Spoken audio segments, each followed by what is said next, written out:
নজর রাখবো পরবর্তী সংবাদে।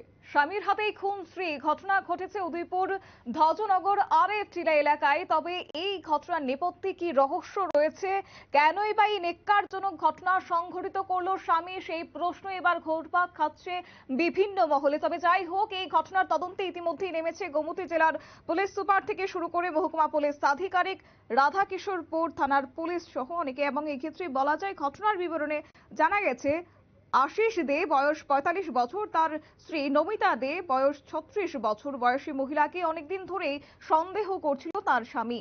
সন্দেহের বাতাবরণ একটিবার ছিল যে স্বামী স্ত্রীর মধ্যে আজ ভোর ৩টে নাগাদ পান খেতে দা দিয়ে হত্যা করে তার স্ত্রীকে।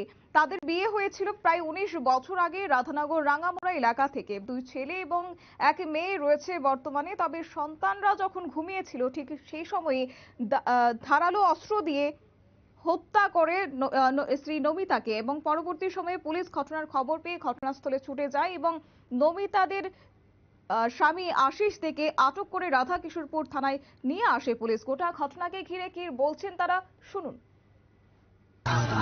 ये एक्चुअली ये जो रजाई सोने का काम जो है ये काम था।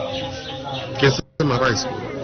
एक्चुअली जो मर्डर हुआ है वो तो एक गाँव से हुआ है, वो हमने सीज कर लिया है और अभी अंडर इन्वेस्टिगेशन है। ये रीजन क्या है इसका हम पता करते हैं। सर आसामी को पकड़ा? हाँ, आसामी हमारे हिरासत में।